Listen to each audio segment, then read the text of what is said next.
होय सकळचे अधिकरण तेचे बंधू श्रीचरण श्रीगुरूंचे ते नमस्कारो ज्ञाता काय माझी वाणी मानेल संतासी रंजवू चित्तासी आपल्या सभा समस्त साधू संतांची महामुनी विरक्तांची पंडित वाचक पाठक ज्ञानियांची या सकळा ते विनवनी ओम नमो ज्ञानेश्वर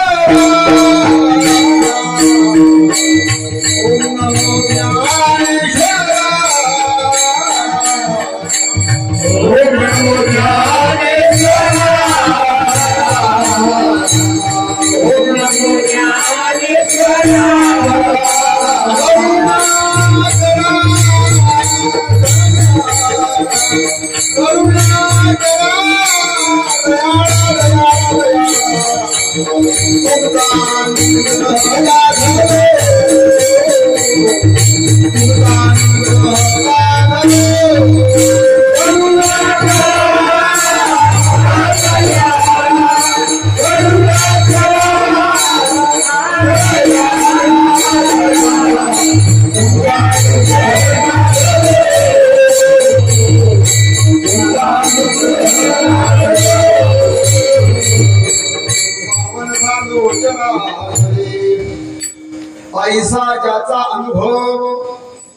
ऐसा ज्याचा अनुभव विश्वदेव सत्यत्वे देवतया जवळी असे पापनासे दरुषणी सर्वांच्या समोर म्हणून दाखवलेला अभंग देहूचे सुप्रसिद्ध साधू जगत तुकोबारा यांचा 4 चरणाचा संतपर या प्रकरणातील असणारा गोड चिंतनीय असा अभंग भगवान श्री पांडुरंगाच्या समोर श्री संत सावता महाराजांच्या समोर विश्वमावली ज्ञानोबाराय आणि उपस्थित सर्व ज्येष्ठ श्रेष्ठ भाविक सज्जनांच्या समोर कीर्तन या माध्यमातून सेवा करावी म्हणून अभंग जगद्गुरूंचा घेतला विठ्ठल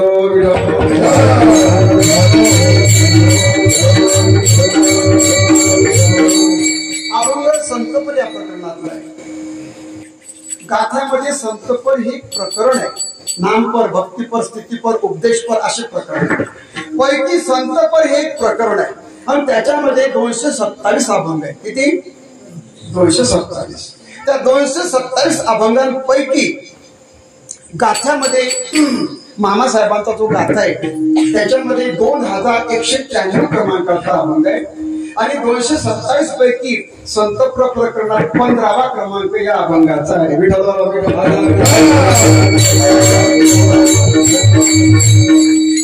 या अभंगाचा मुख्य विषय काय बरं?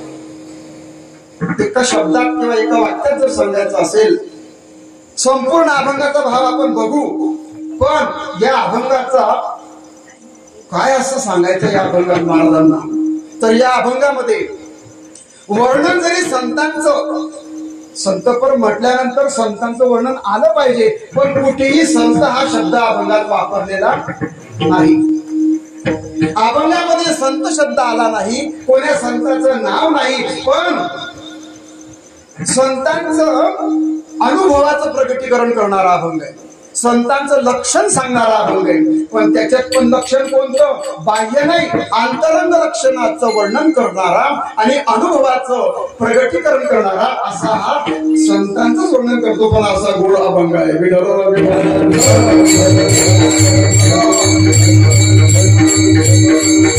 म्हणजे वर्णन संतांचंच करायचंय पण संतांच्या काय अनुभव त्यांच्या जीवनामध्ये त्यांना आला कोण म्हणजे संत कोणाला आम्ही संत म्हणायचं त्यांचं अंतरंग लक्षण कसं असतं त्यांची मनाची भूमिका काय असते त्यांचं मन किती व्यापक असतं त्यांचं अंतर्मनाचा विचार आणि सांगणारा हा अभंग.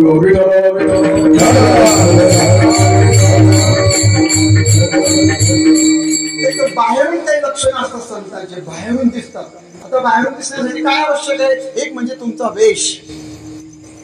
आता तो पांढरा पाहिजे का भगवा पाहिजे हा त्या संप्रदायाचा तो नियम आहे परंतु संत म्हटल्यानंतर मग संतांचा वेश महत्वाचा आहे का त्यांचा देश महत्वाचा आहे का पुढे मला पण पाहतो पुढे असं माझ्याकडे काही देशाचे संत आहेत काही देशाचे संत आहेत, काही जातीचे संत आहेत, परंतु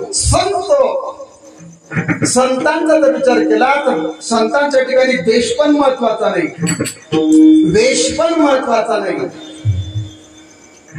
देश वेश हे माझा. कशाला तुम्ही देश वेश हे माझा.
महाराज म्हणतात माझा देश माझा वेश देश वेश नव्हे माझा.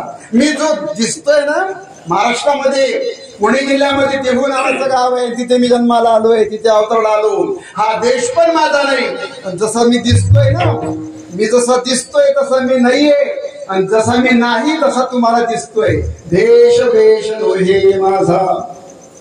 कशासाठी आले महाराज? सहज फिरत आलो. आता मी इथे सहज आलोय का?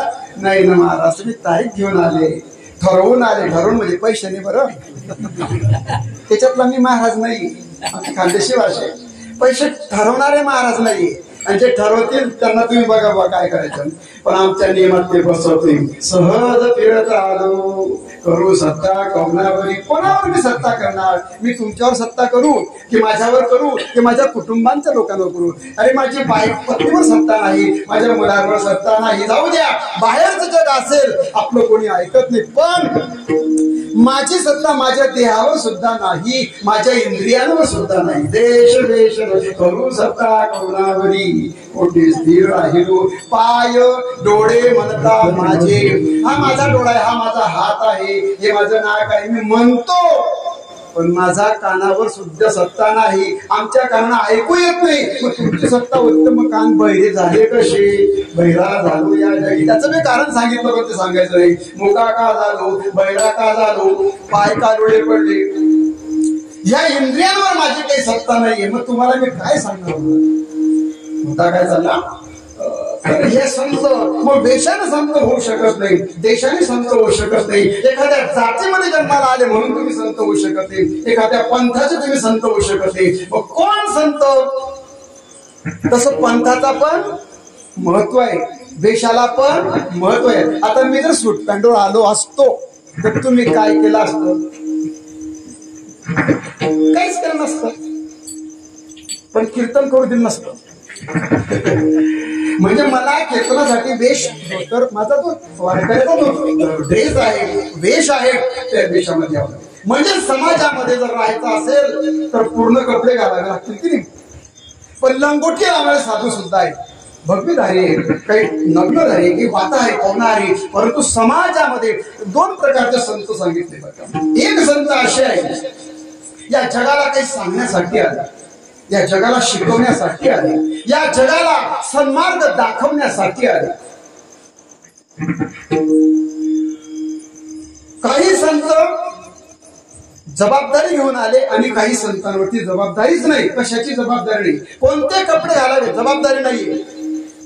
सगळ्या संतांनी कीर्तन केलेलं नाही. ज्ञानोबा जरी असले तरी त्यांनी सुद्धा कीर्तन केलं असा कुठे उल्लेख नाही. कीर्तन मात्र नामदेवरायांनी केलं. श्री संत सावता महाराजांनी सुद्धा कीर्तन केलेलं नाही. गजानन महाराज शेगाव निवासी कीर्तन केलेलं नाही, प्रवचन केलेलं नाही. कपडे घातलेच पाहिजे, बंधन नाही. त्यांचा मंत्र त्यांच्या पद्धतीचा. काय मंत्र आहे त्यांचा? ज्ञानोबा तुकोबांचा मंत्र म्हटलं तर रामकृष्ण हरी सगळ्यांना म्हणता येईल असा. पण आवली असे काही साधू आहे की त्यांचा मंत्र क्लिष्ट आहे, त्यांचं वागणं समजत नाही, त्यांचं बोलणं समजत नाही, त्यांच्या प्रत्येक कृतीचा आपण अर्थ लावू शकत नाही. गजानन महाराज खांद्याच्या पुढचा अकोला वगैरे मला वाटतं. काय मंत्र आहे त्यांचा?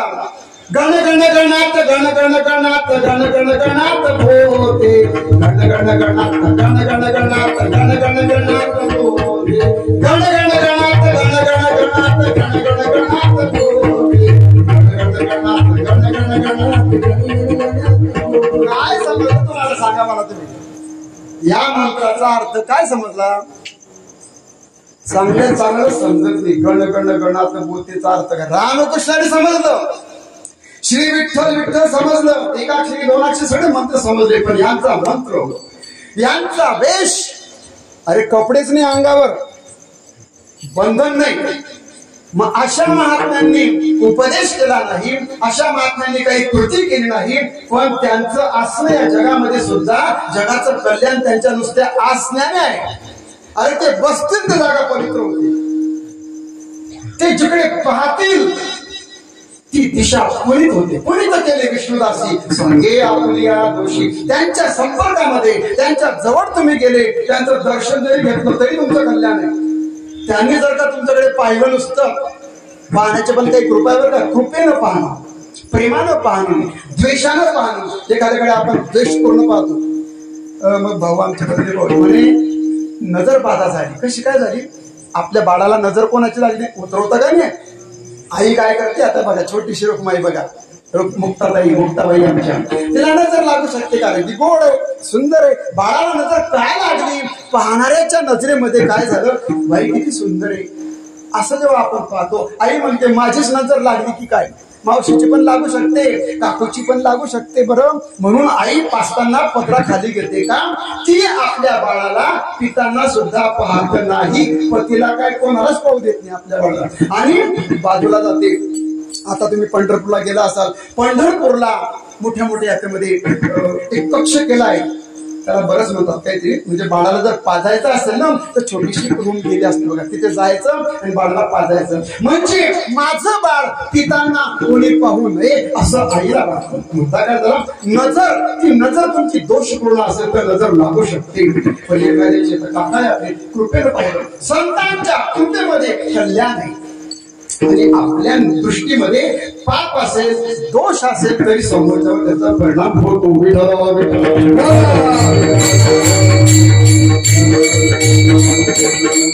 मुद्दा काय चालला होता की हे जे साधू संत आहेत ना, यांनी आता गजानन महाराजांचं मंत्र बघा, आम्हाला कपडे नाही, परंतु तरी सुद्धा त्यांच्या कृपेनं जगत कल्याण होतं. ज्ञानोबा आहे, तुकाराम महाराज, सावता महाराज, हे संत आले कशासाठी आले? उजडावया आलो मारणा, खरा खोटा निवारा,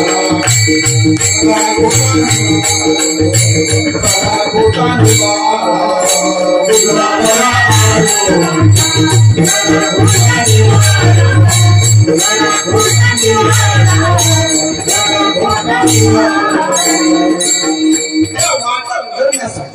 मग त्यांना कपडे घालायला लागतात. ज्ञानोबा आहे, तू सगळ्यांनी कपडे घातले.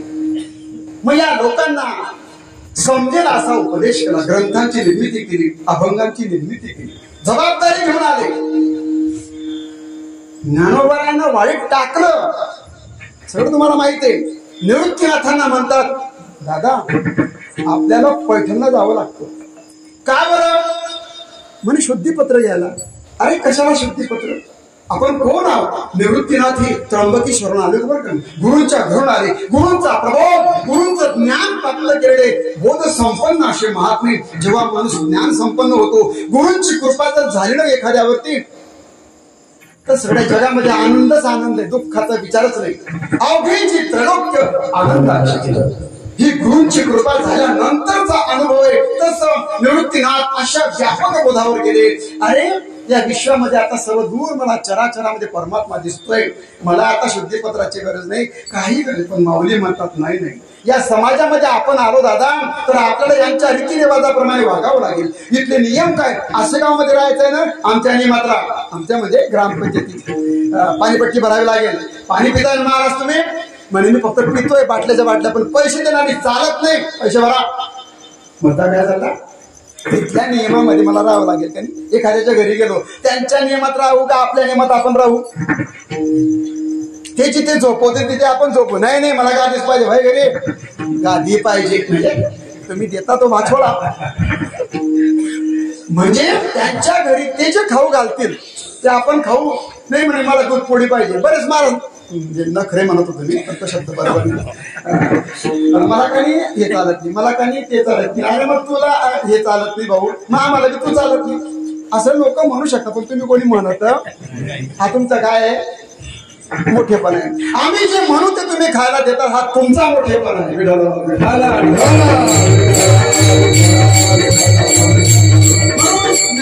म्हणतात दादा असं चालणार नाही.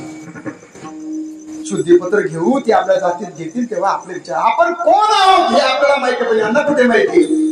बरोबर तुम्ही म्हणतात आहे का माऊली, चला तुमच्यासाठी काही बी करायला तयार आहे आपण. तिथे गेले, तुम्हाला काय झालं सगळं माहिती. रेडा बोलल्याशिवाय तर मी शुद्धीपत्र काही दिलं, ठीक आहे.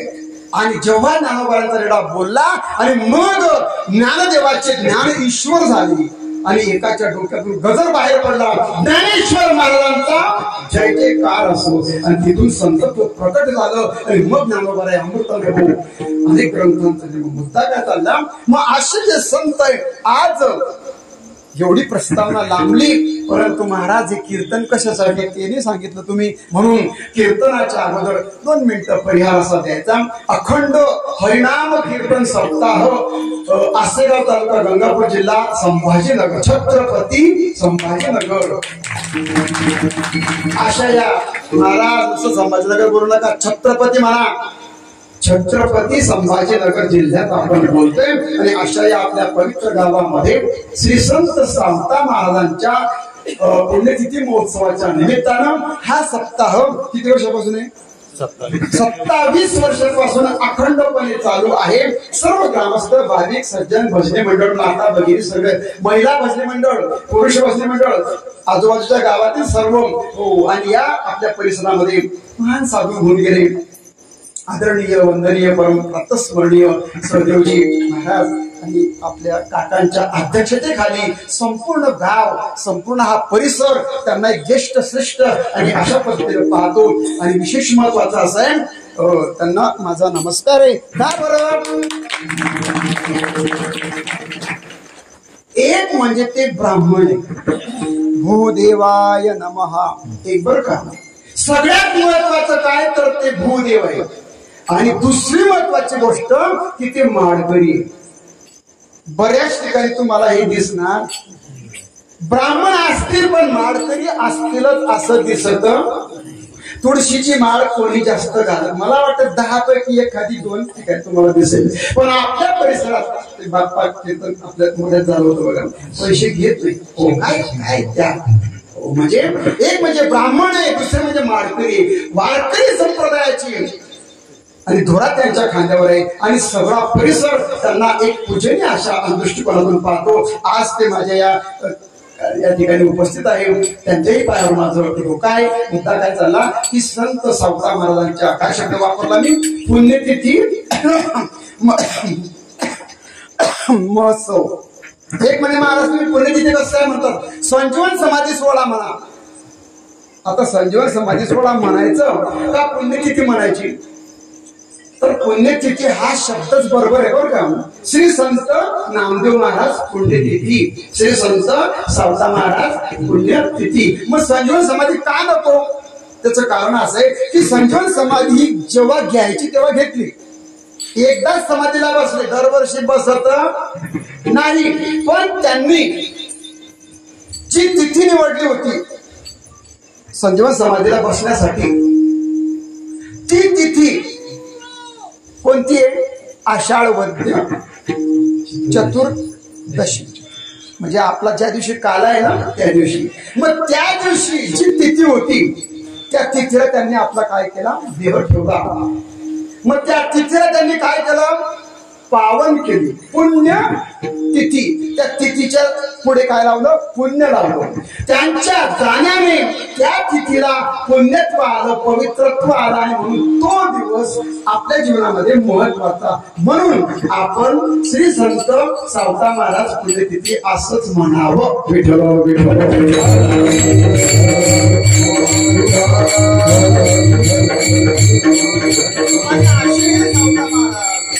आता मागच्या वक्त्यांनी सांगितलं असेल चरित्र, तुम्हाला सगळ्यांनाच चरित्र माहिती आहे, माहित नाही असं नाही, परंतु मला वाटतं 2-5 मिनिटं आपण त्यांचं चरित्र बघायला पाहिजे. कोण होते सावता महाराज? तर माळीयाच्या वंशात, माळी. आणि आपल्या आसेगावमध्ये सर्व जवळपास समाज माळी समाजाचा भरणा जास्त आहे. माळी समाज असेल, पाटील असतील असो, पण माळी या जातीमध्ये त्यांचा अवतार झाला. मूळचे कुठले? हे लातूर जिल्ह्यातले बघा, औसा नावाचं गाव.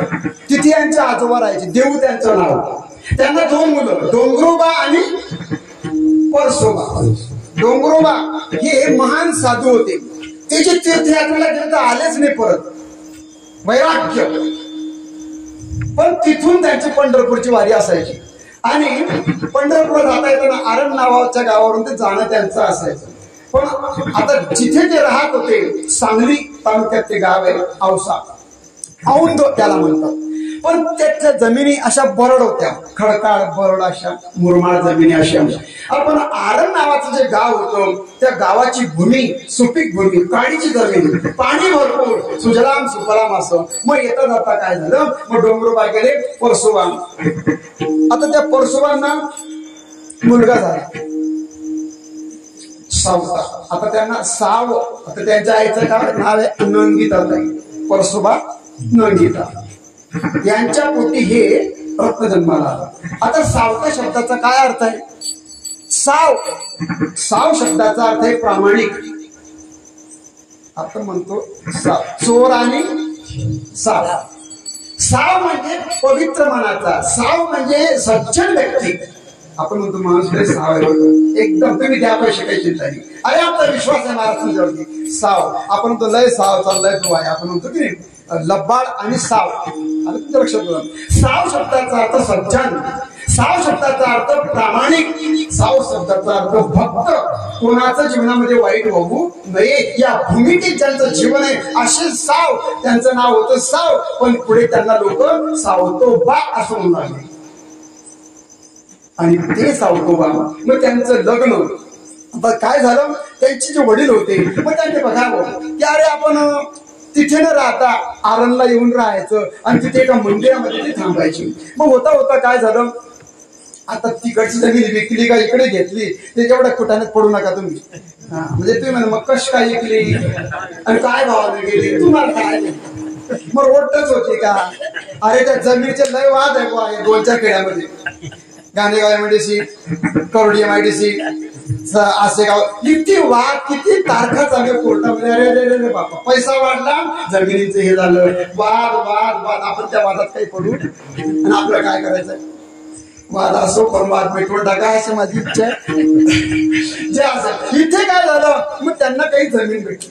आता ती जमीन तेव्हा यांच्या वडिलांनी घेतली. आता त्या जमिनीमध्ये एक जमीन अशी होती ती कोणी घेत नव्हतं, आणि ती नेमकी यांच्या बापाने घेतली.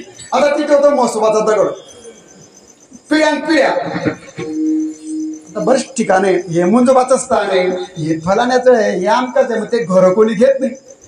आता आमचे ते नाना आहे ना, सुभाष नाना, त्यांची मुलगी करोडीला आहे, त्यांचे संदेश, त्यांच्या घरात काहीतरी ते मुंजोबाचं स्थान आहे. ठीक आहे, म्हणजे ते देवाचं स्थान आहे, ते कोणी घेत नाही किंवा जात नाही, घाबरतात लोक. पण इथे असं झालं, मग त्यांच्या बांधावर म्हसोबा होता. मग ती जमीन यांनी घेऊन टाकली. आता म्हसोबा असल्यामुळे मग यांनी काय केलं? सावता महाराजांनी तो म्हसोबा उचलला, मध्यभागी होता, आणि बांधावर आणून ठेवून दिला. लोक म्हणे, आता काका वयोवृद्ध होते, अरे असं करू नका, दोष लागेल, तुम्हाला देवाचा कोप होईल, असं होईल, तसं घाबरतात लोक. सावता महाराज म्हणायचे, जे होईल ते होईल, आमचा विठ्ठल हा देवांचा पण देव आहे, तो हा हे शेंद्राचे आणि हेंद्राचे देव आमच्या लक्षात पण नाही. शेंदरी हेंदरी दैवते, कोण ती पूजी भक्ती घेते? सावता महाराज.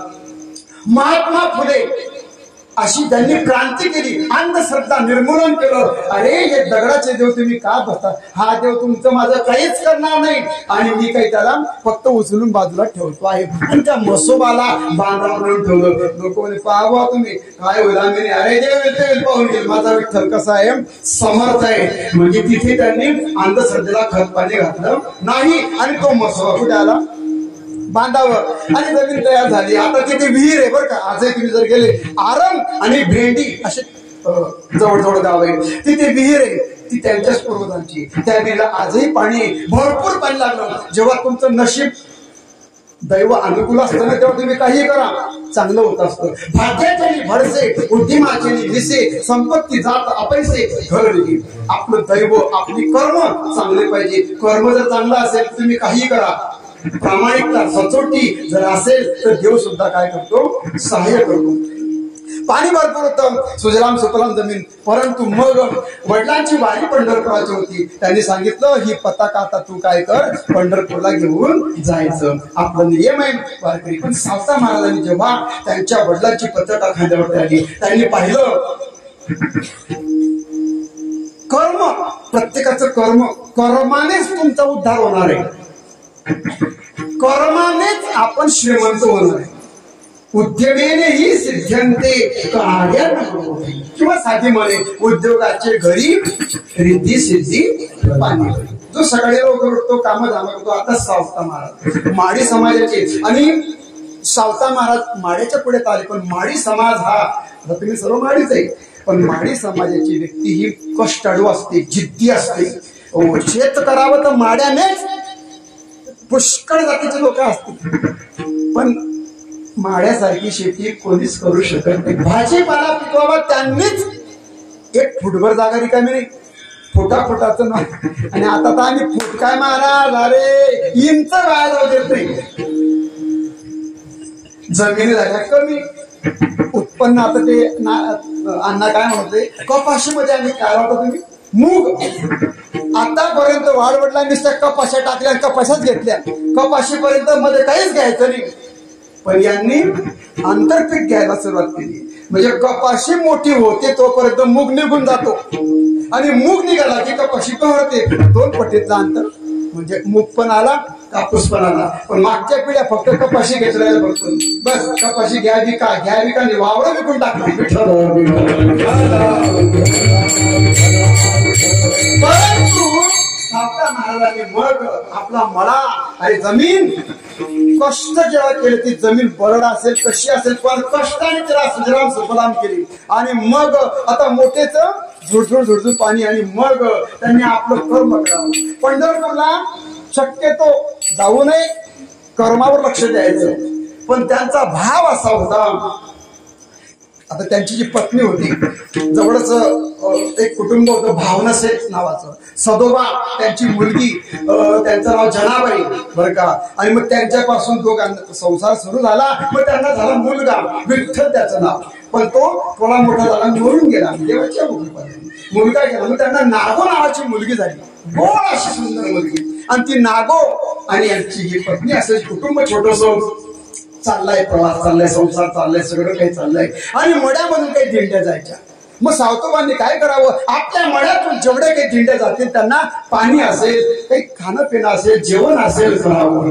आणि इथे या आशेगावशी माझा जो संबंध झाला ना काकाजी, तर जळगाव ते पंढरपूर दिंडी सोहळा येतो, 152 वर्ष होतं बरं आमचं. आणि आशेगावला आमचा मुक्काम होता 27-30 वर्षापूर्वी. आणि इथे काय झालं, आम्ही आलो, आणि मग इथून अण्णांच्या मड्यामध्ये, सगळे सोमनाथ दादाच्या मड्यामध्ये लोक आंघोळीला जायचे. आता जिकडे लोक चालले तिकडे मी पण चाललो.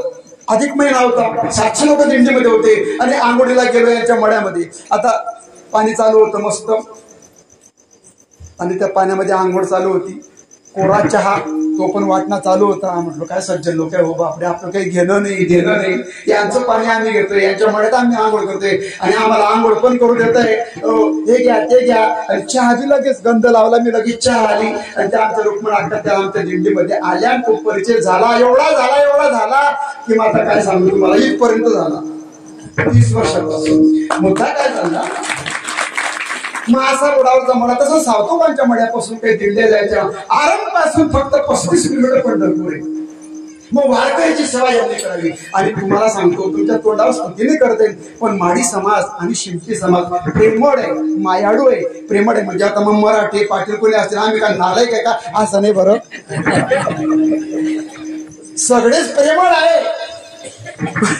आता हे जे माडी आहेत ना, हे सावतबा कोण होते तुम्हाला सांगताना सांगितलं कारण मला माहित नाही, पण सावता महाराज हे त्रेतायुगापासून, माडी ही जात, शिंपी ही जात अनेक युगापासून, त्रेतायुगामध्ये राम प्रभूंच्या काळामध्ये कोण होते सावतोबा, हे राजे जनक होते बरं का, जनकाचा अवतार.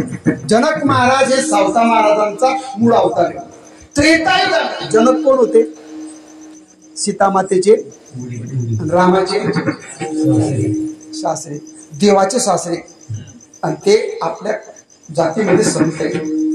म्हणजे त्रेतायुगामध्ये सावता महाराज जनक राजे होते. काय त्यांचं, आणि जनक राजांचं काय अधिकार आहे बघा तुम्ही, एक पाय कुठे जडत होता म्हणे अग्नीमध्ये. म्हणजे जनक राजे हे विधेय अस्तित्व होते. शुकाचार्यांचा जो अधिकार त्याच्यापेक्षा जनकांचा मोठा अधिकार होता.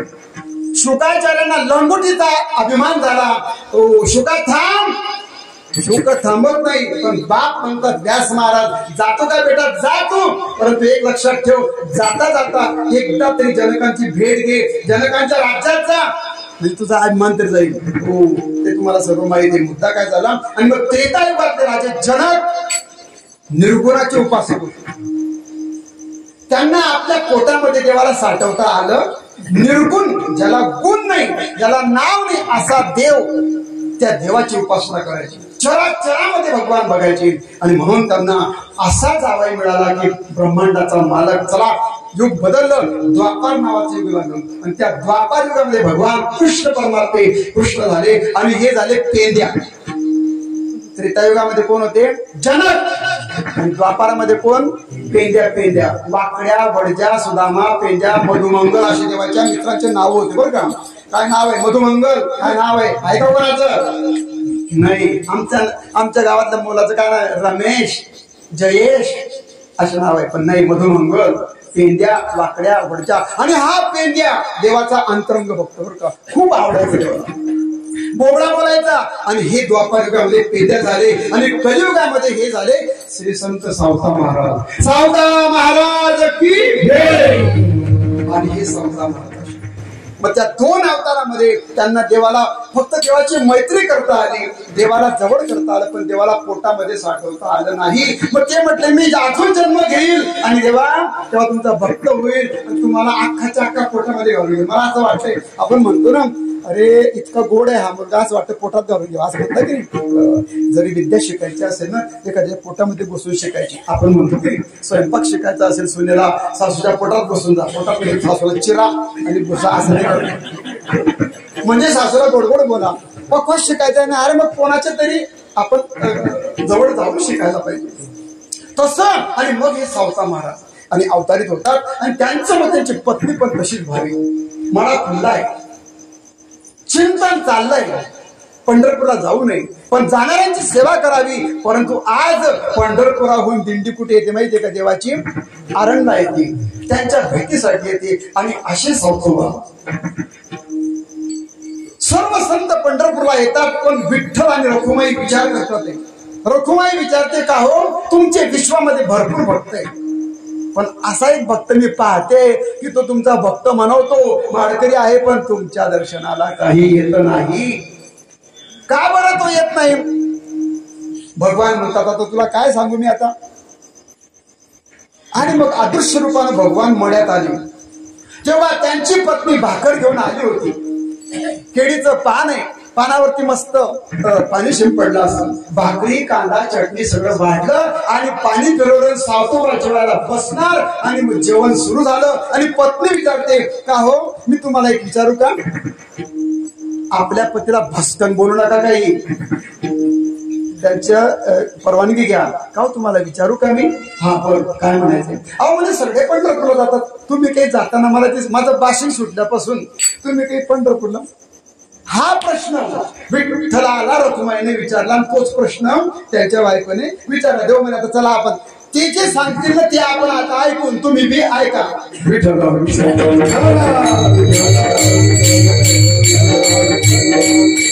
सावतोबा म्हणतात, अगं काय पंढरपुरात आहे, ज्या देवाला पाहायला जायचंय ना तो देव.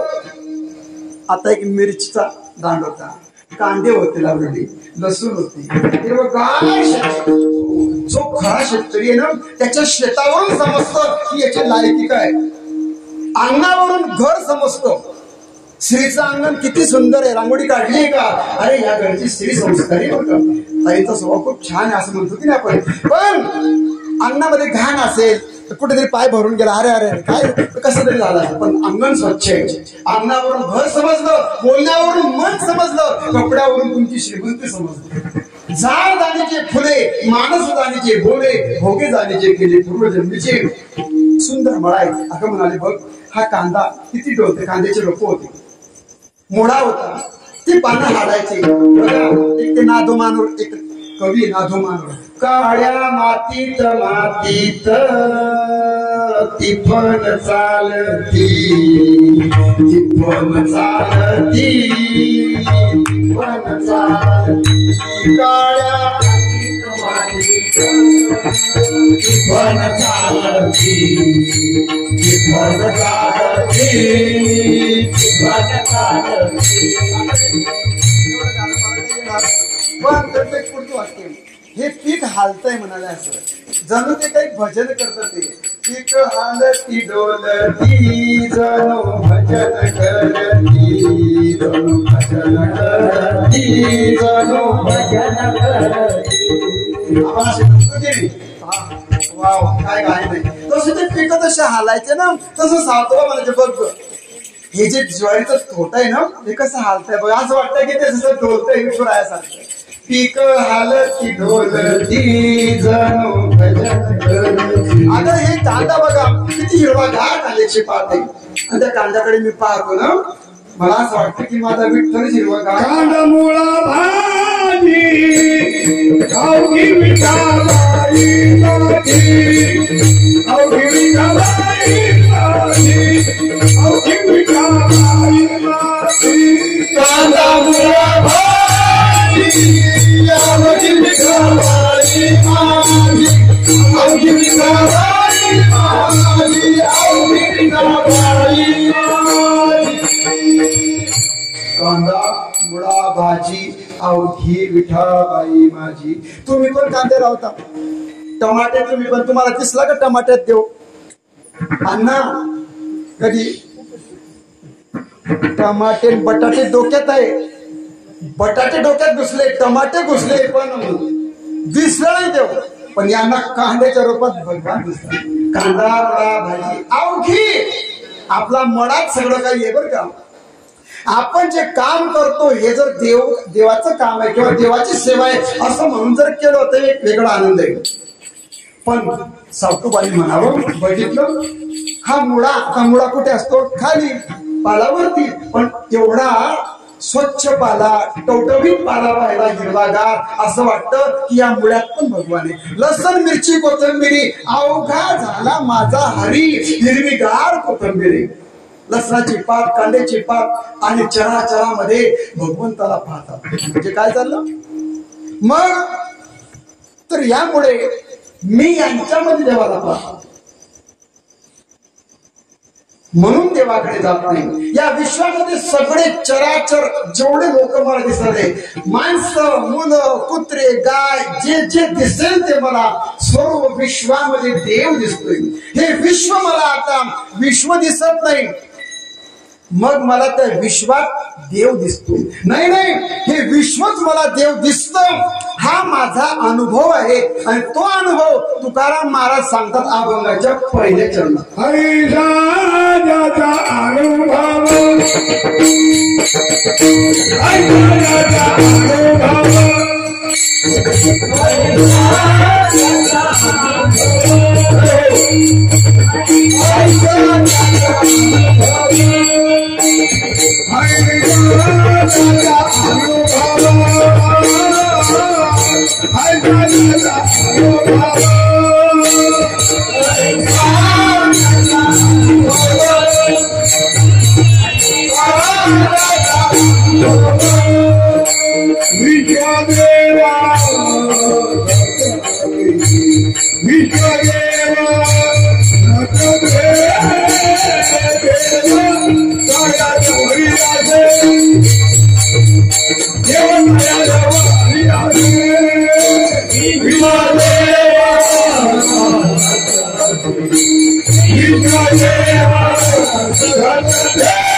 तुकोबा आहे जसं या अभंगामध्ये म्हणतात की काय संतांचा अनुभव आहे ऐसा. सावता महाराजांचा हाच अनुभव होता ऐसा, ज्याचा अनुभव विश्वदेव सत्यत्वे. या विश्वामध्ये सगळ्यामध्ये देव मी पाहतो. मग ते कांदा असो, मुळा असो, भाजी असो, काय जे असेल, कुत्र्यामध्ये मला देव दिसतो. ऐसा. आता या अभंगाची सुरुवात महाराज ऐसा शब्दाने करतो. ऐसा, ऐसा म्हणजे कैसा. व्याकरणामध्ये शब्द येतात. जर आला की तर येतो. तरीच मी म्हणत होतो तुम्ही असं करू नका. तर शब्द केव्हा येतो, मागे काही घडून गेलंय, जर का आपण असं केलं असतं तर हे असं घडलं. तसा ऐसा शब्द केव्हा आला, ऐसा. ऐसा म्हणजे कैसा. तर त्या ऐसा इथे प्रश्न निर्माण झाला. ऐसा ज्याचा ऐसा म्हणजे असं दाखवलं ऐसा. कैसा, विश्वदेव सत्यत्वे. विश्वामध्ये जर देव दिसत असेल तर तो सर्वांना काही दिसत. मग ज्यांना दिसतो त्यांचं वर्णन या अभंगात करतो.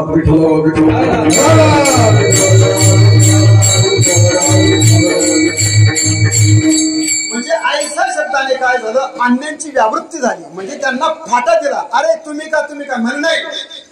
मग संत कोण, मग काही देशाचे संत होते पण त्यांना देव दिसत नव्हता. काही देशाचे संत होते दिसत. ज्याला हा नियम लागू पडतो तो संत. ऐसा ज्याचा अनुभव अभंग. ऐसा काय करायचं, ज्याचा कोणाचा अनुभव असेल त्याचा. मग कोण असा आहे, त्याच्यामध्ये सावता महाराज बसतात बरं का. सावता महाराजांना जर कांद्या मुळ्यामध्ये देव दिसतोय म्हणजे त्यांचं अंतरंग लक्षण असं होतं. मग हे केव्हा येणार असं, ऐसा ज्याचा अनुभव. अनुभव शब्द केव्हा निर्माण होतो, अनुभव म्हणजे ज्ञान. का तुम्हाला मोटरसायकल चालवता येते का, फोर व्हीलर म्हणे हो मला अनुभव आहे, मी 20 वर्षापासून चालवतो. म्हणजे अनुभव शब्दाचा अर्थ ज्ञान. अनु म्हणजे नंतर, भव म्हणजे होणे, नंतर होतो किंवा येतो त्याला अनुभव असं म्हणतात.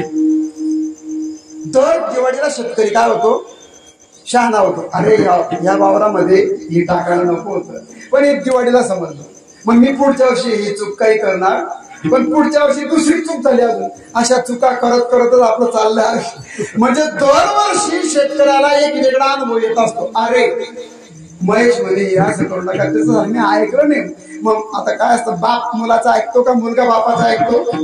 पण असं नाही बरं, मुलांचं पण ऐकत जा तुम्ही. कारण टेक्निकल युग आहे सगळं. टेक्नॉलॉजी त्याच्या हातात मोबाईल आहे, तुमच्या हातात काय आहे, खुरपण लिडा. तुम्ही शेती कशी केली, परंपरा नाही केली. मुलं हुशार झाले त्यांचं पण ऐका तुम्ही, आज त्यांचं ऐका. आणि मुलांनी त्यांचं, हा सागर बरं झालं तू बी आला, दादांचं ऐकत आहे. नाही तुम्हाला काय समजलं, अरे ते अंगठे बहादूर असतील पण ते बहादूर आहे. अंगठे बहादूर आहे पण ते बहादूर आहे का, अरे म्हणे आमच्या बाबाला अक्कलच नाही. असं बोलू, बाबाची पगडी जाऊ नका पगडीवर. म्हणजे बाबा आमचे बहादूर आहे, पण बाबांकडे 70 वर्षाचे 70 पावसाळे पाहिलं तर ज्ञान आहे, अनुभव आहे. 70 वर्ष मी जगलो, फुकट जगलो नाही. आणि 70चे 60च्या पुढचे जेवढे बाबा आहेत ना, त्यांना हे सांगण्या एवढा मी मोठा नाहीये, पण तुमच्याकडे ज्ञान आहे बरं का. विचारल्याशिवाय सांगायचं नाही कोणाला. आपण काय करतोय, तू काय नाही अरे कशाला तू विचारलं तुम्हाला. आपण फुकट वाटतोय ते ज्ञान. आजी असतील कोणी, सासू असेल, आपल्या सुनेला विचारलं तरच बोला. तुम्ही 2-4 अड्डस प्रयोग करून पहा. आपण काय करतो,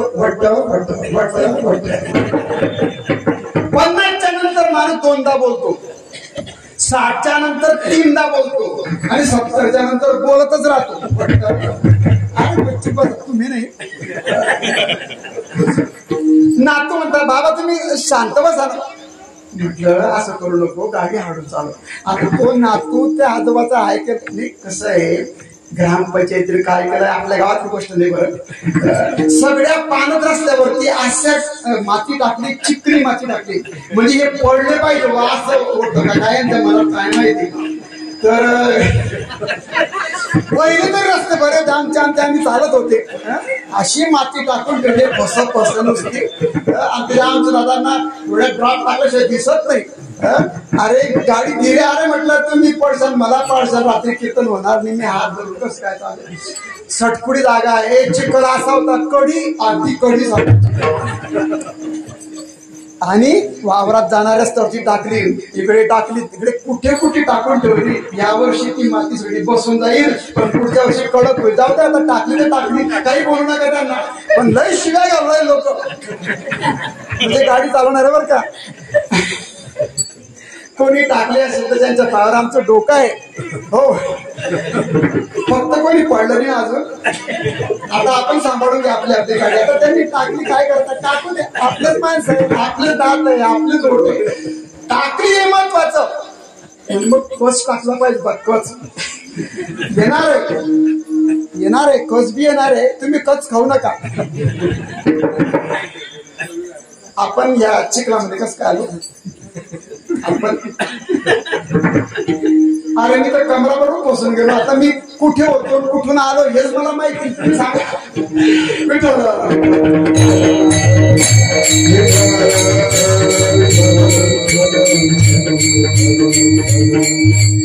आले का. हा 70 जणांचं म्हटलं नुसतं बोलत राहता. आपण बोलू नका, आपलं ज्ञान वाटू नका. 8-10 दिवस बोलायचं नाही म्हाताऱ्या माणसाने. कच्च बसायचं.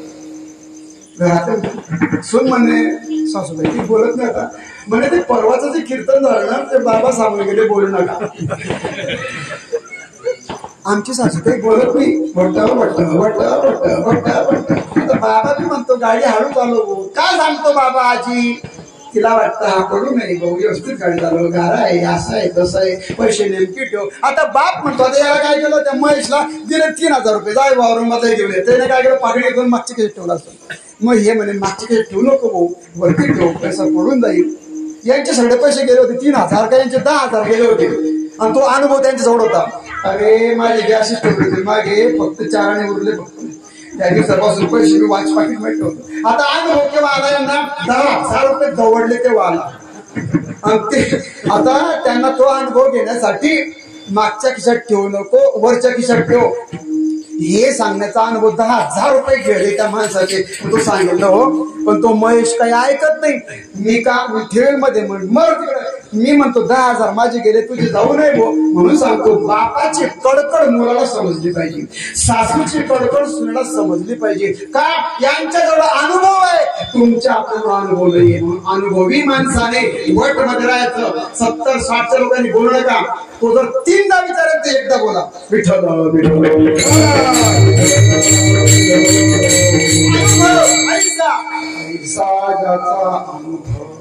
महाराज म्हणतात, अनुभवाचं ज्ञान आहे. काय अनुभव, विश्व देव सत्यत्वे. आता विश्व वेगळं, विश्व म्हणजे जग, पण त्या जगामध्ये देव आहे का. आता आपल्याला परमार्थ तुम्ही आपण करतोय, 20-30-27 वर्षापासून कीर्तन ऐकतोय. इथे सगळी मंडळी, ज्येष्ठ श्रेष्ठ मंडळी. पण किती वाचायचं, नुसतं हरिपाठ आणि कीर्तनामध्ये अटकू नका. पुढचं चला, आता पुढे चला. पुढे अभ्यास करावा आपण. वक्ता असेल कोणी, वक्त्याने पुढे पुढे जात राहायचं. परमार्थ नुसतं असं माळ घालून गंध लावणं असं नसतं. पुढे चला पुढे चला. मग काय अभ्यास करायचा? ज्ञानेश्वरी वाचा, अमृतानुभवाचा, मोठ्यांचा ऐका. 3च प्रश्न महत्वाचे जगामध्ये. एक म्हणजे मी कोण आहे. 60च्या माणसाने 70च्या मी तरी विचार करतोय ना, मी म्हणजे कोण, कशासाठी मी आलो. अरे मुलं झाले, लग्न झाले, घर झाले, सर्व झालं, त्यांचं सर तुमचं काय. आता 2-5 वर्षामध्ये जायचंय की नाही. आता मी 60 आहे, आता मी पुढच्या वर्षी येतो की नाही. आयुष्यात काही सांगता येईल का? 5-7 वर्षाचं आयुष्य बाकी आहे फक्त. 5 वर्ष शेवटचे आपण आपल्यासाठी प्रयत्न करा. यांच्यासाठी तर आम्ही केलं, घर झाले, लग्न सगळं झालं, माझं बी सगळं आटोपलंय, माझी जबाबदारी सगळी संपलेली आहे. आता मला असं वाटतं लवकर चलावं. आता पिशवी भरून तयार आहे माझी, बरं का. उद्यापर्यंत जाणारच आहे, पण वरती जायची पिशवी भरावर का आपण. आणि रोज झोपताना विचार करा, मी जाणार आहे बरं का. आणि असं सांगत सोडू नका, मी जाणार आहे म्हटलं, मी जाणार आहे असं बोलू नका. तो तुम्हाला कोणी सांगितलं? म्हणजे तो कीर्तनावाला सांगून गेला. अरे कोण होता तो कीर्तना? म्हणजे मनात मला जायचंय बरं का, जायचंय. थोडीशी दुसरी नाही तर तुम्ही सांगा मी जाणार आहे बरं ताई. कुठे बाबा? मी जाणार आहे. एका डोक्यावर पडले, पागलमध्ये काढतील लोक आपल्याला. असं करू नका. मनात असा भाव करायचा नाही. तेव्हा बस मी झोपतो बरं का. बस सकाळी उठवा. तेवढं झोपताना देवाला विनंती करा, देवा मी दिवसभर काम केले, तुझ्या सत्तेनं काम केलं, बस सकाळी तेवढं उठवा फक्त. बस कृष्णाय वासुदेवाय हरे परमात्माय प्रणत क्लेशनाशाय गोविंदाय नमो. झोपायचा मंत्र आहे, उठायचा मंत्र आहे. उठल्याबरोबर हात बघा आपल्या कराग्रे बसते लक्ष्मी परमोले सरस्वती परमध्ये तू असं म्हणा. पलंगावर झोपला असेल, पहिला पाय जेव्हा आपण जमिनीवर ठेवून उठान दन करून उठा, तसं नाही.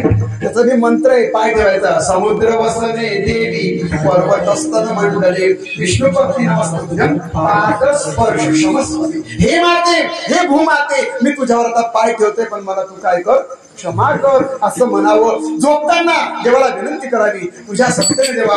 शेतात गेलो, इकडे गेलो, गंगापूरला गेलो, आम्ही बिकोर्डीला गेलो, इकडे गेलो, सगळं आम्ही डवरलो, पण आता मी झोपतो बरं. पण तुम्ही मला मी आज शेगावला झोपलोय. हो, आता मळ्यात आहे का घरात ते बी सांगा. कोणत्या गल्लीत आहे सगळं सांगा. देवा तुमचा पसारा दांडगा आहे. एवढ्या मोठ्या पसाऱ्यामध्ये मी छोटासा जीव कुठे, पण देवाला सांगा. आणि सांगत चला, रोज मरण्याची आठवण ठेवा. आपण मरणार याचा विचार रोज करायचा मनातल्या मनात. आणि तसं आपण जीवन जगायचं. विश्व मुद्दा काय चालला होता की मी कोण आहे. आपण कधी विचारच करत नाही. माझे दात, आता काकांचे दात पडले. का पडले? वय झालं, कान ऐकू येत नाही. मग आम्हाला का नाही ऐकू येत? कीर्तनाला गेले होते का? म्हणे नाही. शिवपुराणला ताईंचं नाही. माळ घातली का? म्हणे नाही. एकादशी केली का? म्हणे नाही. पंढरपूरला गेले का? म्हणे नाही. मग बैरा बी झाला, मुका बी झाला, लुडा बी झाला, लंगडा बी झाला, पांगडा बी झाला. मग ह्या इंद्रियांचं आम्ही काय केलं? देव म्हणे काहीच नाही. दुसऱ्या कामामध्ये वापरले. इंद्रिय हात पाय कान डोळे मुख बोलायावर कशासाठी? जेणे तू जोडसी नारायण. मग नारायणाचं चिंतन केलं नाही. अरे मुखाने नामस्मरण केलं नाही, मी केलं नाही याची खंत वाटली पाहिजे. आणि जेव्हा समजलं तेव्हापासून मनाला सुरुवात घे नाम विठोबाचे.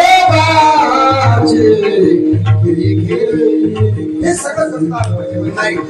हे आम्ही काहीच केलं नाही. आणि म्हणून आपण त्याचं चिंतन करायचं. मी कोण आहे? हे जग कोण निर्माण केलं? या जगाकडे पाहा तुम्ही. झाडं बघा, फुलं बघा, गवतं बघा, पानं बघा. अरे फुलांचे प्रकार तर पहा तुम्ही. कसे पक्षी, कसे प्राणी. आपण कधी विचार करतो का कोण निर्माण केलं हे सगळं? कोण असेल तो असा? कोण असेल ब्रह्मांड चालक? मला निर्माण करणारा कोण? जगाला निर्माण करणारा कोण? आणि या जगाला म्हणजे देव. जीवाचा विचार, जगाचा विचार आणि जगदीश विचार. जीव, जग आणि जगदीश या 3च गोष्टींचा विचार करायचा आपण आता. जेवढेही परमार्थ करणार आहे बस आता नुसतं हरिपाठ म्हणायचं आणि हरिपाठात काय म्हटलं त्याचं चिंतन करायचं. जीव, जग आणि जगदीश. देव, देव म्हणजे कोण? कशाला देव म्हणतात? म्हणजे मला काही समजत नाही. मला देव कशाला म्हणतात? सोपं सांगतो एकदम. आता लक्ष्मी कुठे आहे? शेतामध्ये. शेत किती हिरवेगार आहे. पण ते प्रत्येक पिकाची विशेषता वेगळी वेगळी. कसं निर्माण झालं, पान कसं फुटलं याचा विचार करायचा, जगाचा विचार, देवाचा विचार आणि स्वतःचा विचार, 3 गोष्टीचा विचार करायचा. आणि मग विश्व, आता या विश्वाला निर्माण करणारा कोण आणि या विश्वामध्ये देव दिसला पाहिजे. विश्वदेव सत्सत्वे, तुम्हाला मला देव दिसत नाही. अरे लोक 4 प्रकारचे लोक आहेत. एक असे की ते जगही मानत नाही आणि देवही मानत, जग बी नको आणि देव पण नको, म्हणजे आम्ही कोणालाच मानता असे लोक आहे की तुमच्या गावात नाही. म्हणजे आम्ही जगही मानत नाही, देवही मानत नाही. आता या माणसाचं म्हणणं कसं आहे, याला काही किंमत नाही, जगही नाही आणि देवही नाही, याचा विचार करायची गरज नाही. मूर्ख किंवा अज्ञानी. एक म्हणत होता, म्हणे आम्ही जग मानतो पण देव मानत, आम्हाला देवाशी काही घेणं देणं नाही, आम्ही काही देवाला मानत नाही, जगाला मानतो. असं कसं काय होईल बरं. घर बांधताय, आपल्या गावात घर बांधणे चालू आहे, पण घर बांधणारा कोणीतरी आहे की मटेरियल आणणारा कोणीतरी आहे. म्हणजे घर जमिनीमधून उगलं का, असं घर बांधणारा कोणीतरी आहे, जग निर्माण करणारा कोणीतरी असेल. एक महिना नाही, हे जग असंच आपोआप झालं. असं कसं काय होईल. आता कोणता ऋतू चालू आहे, पावसाळा, पाणी पडतोय की तुम्ही पाडताय का. आता हवा बाहेर पण नाहीये वाटतं, मी तर मधून ओला झालोय, तुम्ही मीच फक्त ओले झाले बरं का. हे मस्त आहे, हे काही पण लावणार नाही आपल्याला, काही लावू नका, पण उद्या तरी लावा, तुम्ही फिरता लावा असं. जाऊ महाराज घ्या आवरून तुम्ही, आता हा घ्या आवरून, काकांना गरम उडालं, यांना वर हवा नाही. मग तुमची कोणाची ताकद आहे का ती हवा येऊ द्यावा. चला हवा, तो कार्यक्रम बंद झाला चालू आहे. चला अरे चला हवा येऊ द्या, पण हवा आणील कोण. म्हणे करोडपती माणूस आहे का तो आणील. करोडपती तर सगळेच करोडपती, करोडीतले बिन इथले बी सगळे करोडपती, उभे राहणारे बिन बसणारे बी, फक्त सांगणारच रोडपती आहे. मग करोडपती हवा सोडत नाही, झाडाचे पानं हालत नाही. इथून कोणीतरी दाखवा, पानं हलवून दाखवा. ताकद नाही कोणाची, वृक्षाची पान राहिली अंता मग कोठे, राहिली अंता मग कोठे, राहिली अंता मग कोठे, राहिली अंता मग कोठे. वृक्षाचे पान हाले जाती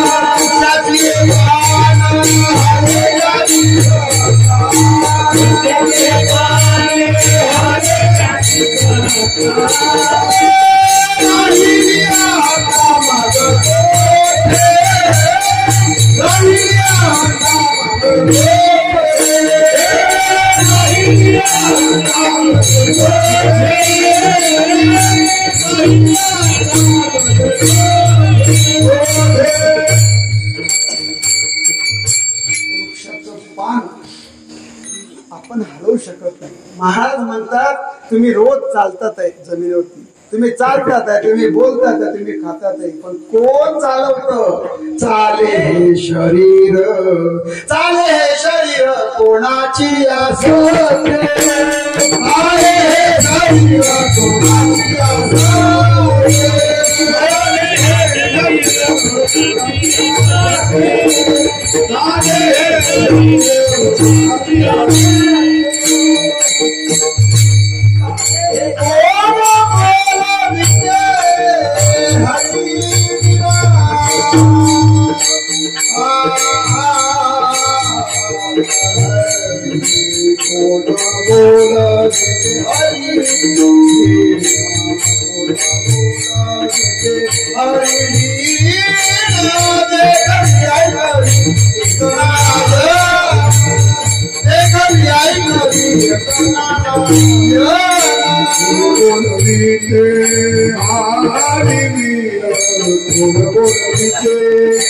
हरी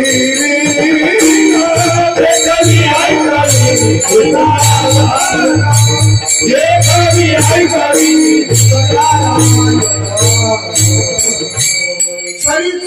चाले हे शरीर कुणाची आसक्ती कोण बोलविते हरिविना हे त्याचं उत्तर आहे. हरीशिवाय कोणी बोलवत नाही, कोणी चालत नाही, तरी सुद्धा आपण त्या देवाचा विचार करत नाही. म्हणजे विश्वामध्ये देव आहे हे काही आपल्याला मान्य होत नाही, पण त्याचा विचार आपण केला पाहिजे. एक तिसरा वर्ग असा आहे, आम्ही जग एक म्हणे आम्ही जग मानतो पण देव मानत नाही.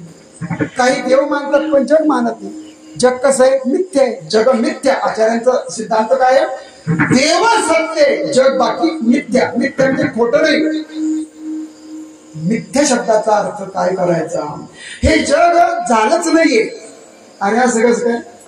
आमची मुलगी आहे, आमचा जावई आहे, आमचा म्हणतो की नाही आपण, आम्ही तर सगळं अनुभवतोय. पण हे जग कसं आहे माहितीये का? आता थोडं वेदांताचा प्रकार, संध्याकाळची वेळ होती, शेतातून आपण घरी येत होतो, पण एक दोरखंडाचा तुकडा असं वाकडं तिकडं पडलं होतं. कुठे? त्या रस्त्यामध्ये. अरे थांबा, 3 जण गप्पा मारत चालले होते. 3 शुद्धीत होते. दारू आपल्या गावात कोणी दारू पितच नाही, कोणीच पित नाही बरं का. पण चालता चालता काय झालं, आणि एखादं अरे थांबा, जनावर आहे. तो नाही रे, जनावर नाही, दोरी वाटते मला. एक म्हणतो दोरी वाटते, म्हणजे मला तर जनावर वाटतं. अरे तिसरा म्हणतो मला तर वेगळंच वाटतं. म्हणजे तुला काय वाटतं? तो थोडस टाकू दे, 90 मारली होती. तो म्हणे मला दोरी बी वाटत नाही, मला सर्प पण वाटत नाही, मला दुसरंच काय वाटतं, तिसरंच काहीतरी. अरे नाही रे, मला ते थांबा. एक म्हणे कशाला पाहिजे टेन्शन. आता बघा, ही गोष्ट केव्हाची आहे? सूर्यास्ताला गेला आहे, पुरा अंधार नाही आणि पुरा उजेडणी, संध्याकाळची वेळ आहे, सांज वेळ आहे. आता झुंज अशी पाहत नाही, पण संध्याकाळ झाली. मग तेव्हा ते अस्पष्ट दोरी सापासारखी वाटते. म्हणजे एवढं कशाला टेन्शन घेता? मी मोबाईल काढतो. मोबाईल काढलं, बॅटरी लावली आणि एकदम टॉर्च लावल्या, अरे दोरी आहे, हो चला. काय झालं? दृष्टांत रोजचाच आहे. पण दोरी जेव्हा भासली तेव्हा ती दोरी सत्य होती. पण त्या दोरीवर जेव्हा साप दिसत होता तेव्हा पण त्या वेळेपुरता तो सत्यच होता की नाही? म्हणे मला सापच वाटतो. पण ते त्याचं काय होतं? भ्रम होता. तो भ्रम म्हणजे अज्ञान होतं. पण ज्या 1-2-5 मिनिटासाठी जो साप दिसला दोरीवरती किंवा भासला, आता साप दिसला नाही, भासला. भासणं म्हणजे अज्ञान. जसा तो सर्प दोरीवर सर्प भासला तेव्हा पण खराच होता, आणि जेव्हा लाईट मारला तेव्हा तो दोरी आहे हे जे ज्ञान झालं ते पण सत्यच आहे. मग आता मी तुम्हाला असं विचारतो की दोरी बी खरी आणि दोरीवर भासला साप बी खरा, असं कसं काय होईल? 2 सत्य नसतात, सत्य एकच असतं. खोटे 100 असतील, खोटे लोक 100 आहे इथे म्हणजे आपल्याकडे नाही कोणी, पण खरा बाकी एक. असं म्हणतो की अरे तुम्ही लबाड आहे, तुम्ही हा बी लबाड, तो बी लबाड, तो बी लबाड, तू म्हणजे मीच खराय. म्हणजे म्हणणं हे सत्य एक आहे, खोट भरपूर आहे. सत्य तू, सत्य तू, सत्य तू. 3दा शब्द कळाला. मागे बी देव खरा होता, आता बी देव खरा आहे आणि पुढे बी देव, म्हणून 3दा शब्द विठोबा.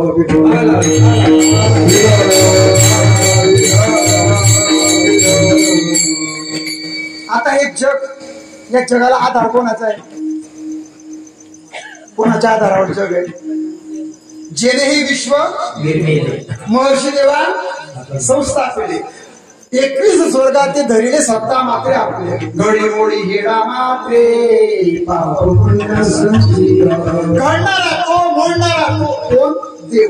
म्हणजे या जगाची जी स्थिती आहे, कोणावर जग आहे? म्हणे ही पृथ्वी कोणाच्या? आता नागपंचमी येईल की नाही, म्हणे ही पृथ्वी काही नाही, शेषाच्या डोक्यावर, आणि शेषाला कोणाचा आधार आहे? देवाचा. थोडक्यात सांगायचं, जगाचा बेस काय? आता घर बांधताय, कॉलम ओतता की नाही, पाया हे काय घराचं बेस आहे. तसं या विश्वाचा पाया कोण? म्हणजे जग. मग देव ब्रह्मावरती जग काय झालंय? भासतंय. अजून सोपं सांगतो. एका पतीची पत्नी, आता पतीचीच पत्नी असते की ती काही नाही, मी पतीला म्हणायचे मला तुम्ही हार करा, चपल्या करा, तोड्या, आता याला पाटल्या आहेत ताईंच्या तामध्ये पाटले, पाटल्या करा, हे करा, म्हणजे सोन्याच्या करा, यांचं चांदीचे. अरे सोन्याचे. नेमकी काय झालं, त्या वर्षी कापूस एवढा झाला, यंदा मस्त हंगाम आहे, चांगला 3 लाख रुपयाचा कापूस झाला. मग बाई म्हणे तुम्ही यंदा करा बरं कर. अरे तुला पिवडीच करतो म्हणे मी आता. कोण म्हणे? त्या बाईचा नवरा. तुला आता मी पिवडीच करतो. पिवडी म्हणजे हळद लावून नाही, म्हणजे जोडपे घालतो बा मी तुला देतो, तसं नाही म्हणत. तुला तू यंदा विचारच करू नको. तुला चपला हार घेतो, तुला कानात घेतो, तुला नथ घेतो, काय काय सगळं घेतो, तुला पिवडीच करतो. सोनाराचं दुकान गेलो, सोनार दादा हिला पिवडी करा. म्हणजे मी कशाला करू? अरे तसं नाही हो, त्याला वाटलं जोडते घाला, तसं नाही म्हणे. ही जे म्हणेल ते दागिने करा. हा म्हणे तुला मी पाव किलोचा गोळा घेऊन जातो, गोळा. ही म्हणे गोड्याला काय करू? नाही मी गोळाच घेतो, गोड्यामध्ये घट लागत नाही म्हणे. आणि त्यानं खरंच 100 ग्रॅमचा गोळा घेऊन आला. हे घ्या म्हणे. ही म्हणे मी गोड्याला काय करू? मला गोळा नको. हा गोड्याला काय मी बोसक पाडू, तर दोरी घालून गोड्यात फिरवा चालत नाही. चला सोनाराकडं. आता गोळा घेतला तेव्हा सोनच होतं. सोनाराकडे गेला, सोनाराने दागिने घडवले, सगळ्या अंगात दागिने घातले, तेव्हा काय? तेव्हा आपण सोनच आहे. अलंकार झाले तेव्हा आपण सोनं होतं, लगड होती तेव्हा आपण सोनच होतो. पण काय झालं, 2-3 वर्ष गेले आणि हंगाम काही आला, कर्ज भरपूर झालं. म्हणे असं कर, तुला मी करून दिलं होतं, आता मोडून टाकू आपण. अशी परिस्थिती. नवऱ्याला साथ जर कोण देत असेल ना तर तुम्ही देतात बरं का. पत्नीची साथ असली तर नवरा आपला व्यवहार व्यवस्थित करू शकतो. संकटामध्ये पत्नी साथ करते, म्हणजे मोडून टाका, काही हरकत नाही. सोनाराकडे गेले, 3 वर्ष वापरल्यामुळे काय सोनार म्हणे काय तुमचं? म्हणजे हे आम्हाला मोडायचंय. म्हणजे गरम करा. गरम करा? कोणाला गरम करा? हे गरम करून आणा, पाणी करा डायरेक्ट. अरे तुमच्या दुकानात ते माहिती नाही, गरम करा. ठीक आहे. त्याचं काय झालं? पुन्हा घेतला. काय होता पहिल्यांदा? गोळा. मध्ये काय झाले? दागिने.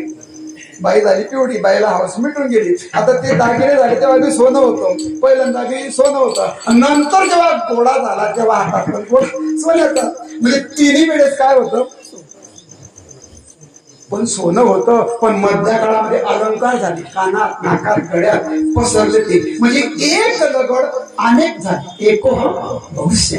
देव एकच आहे बरं का. एकटा देव करमत नव्हतं म्हणून त्यानं काय केलं? माया निर्माण केली. ते एक ढालाचं.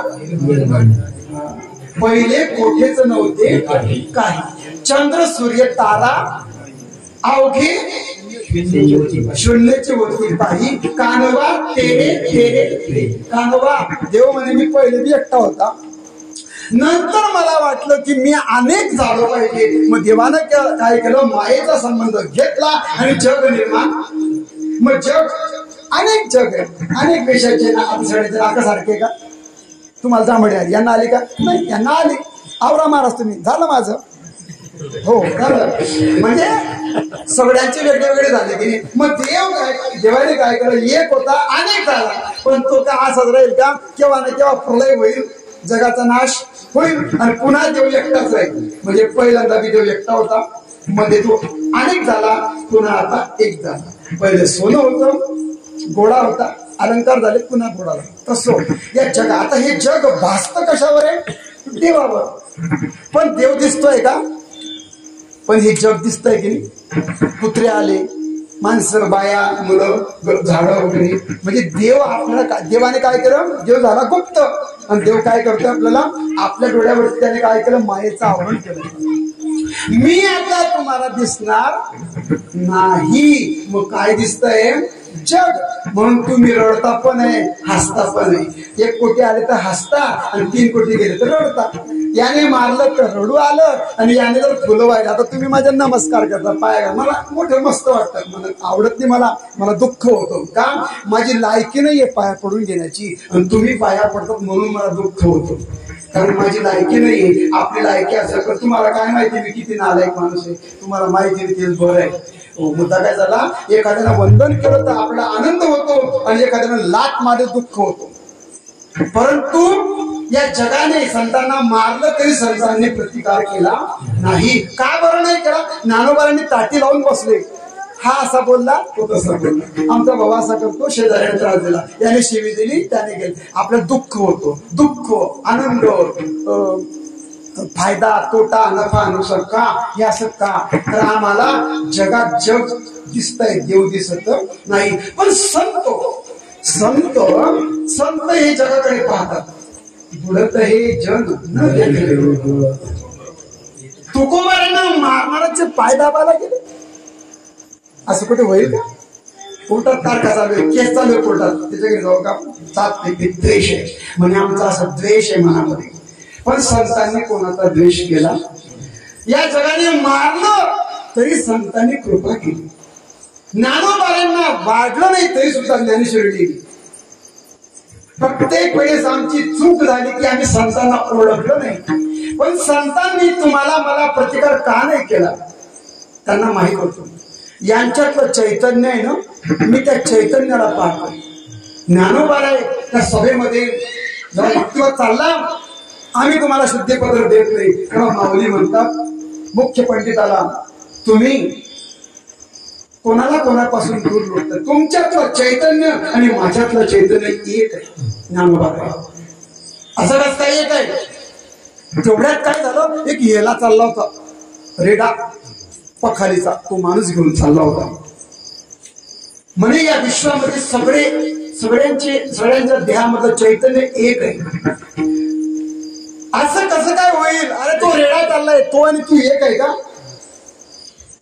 म्हणे तोही आत्मा माझा. ज्ञानदेव म्हणे तोही आत्मा माझा. अहो अरे काय आत्मा माझा म्हणतो? त्याला 2 शिंग आहे, 4 पाय, तुला आहे का?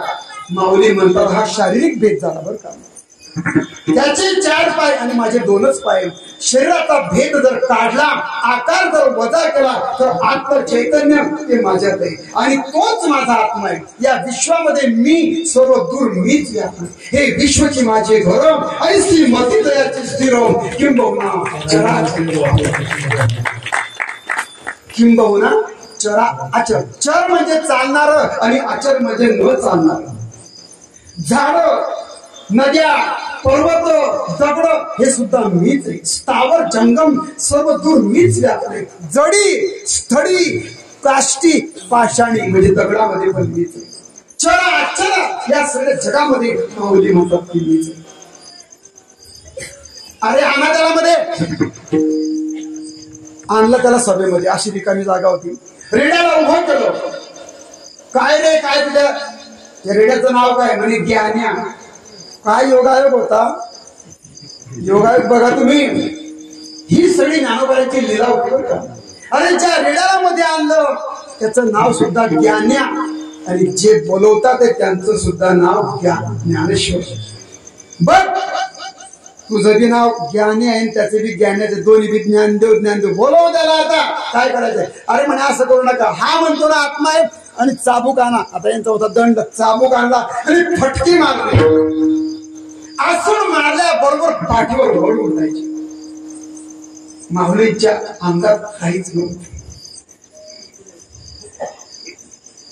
पहिला पण मारला, दुसरा मारला. फटके मारतात आहे सगळेजण अवाक शांतपणे पाहतात.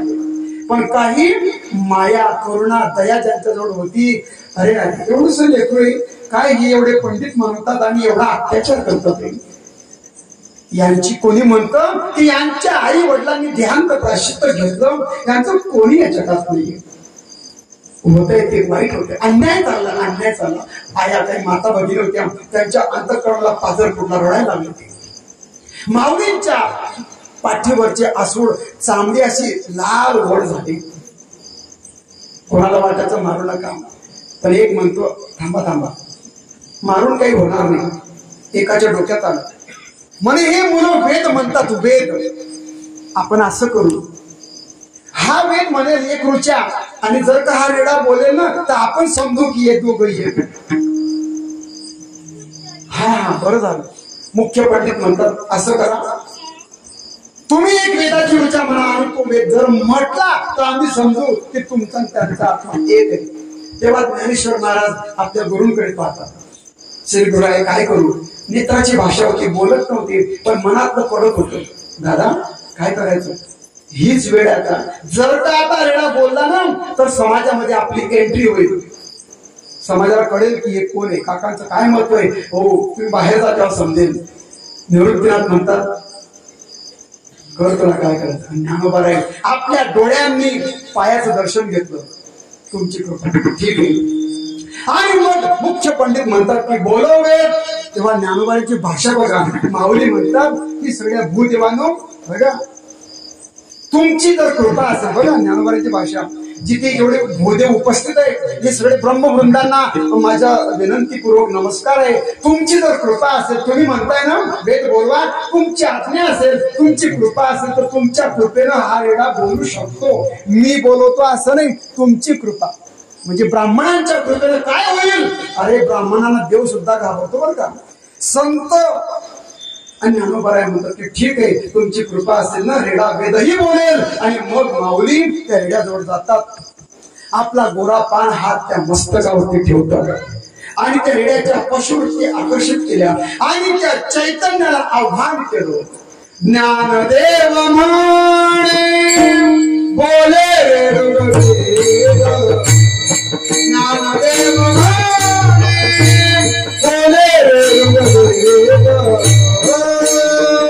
ओंकार हा शब्द प्रणवाचा, ओंकार हा शब्द प्रणवाचा, ज्ञानदेव म्हणे ज्ञानदेव म्हणे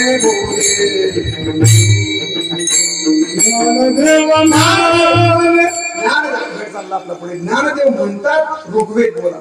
पण माऊलीने सांगितलं तुम्ही म्हणतात कोणता वेद, तो वेद कोणता बोलवायचा. 4 वेदांमध्ये ऋग्वेद कठीण वेद आहे आणि तो तुम्ही बोलवा.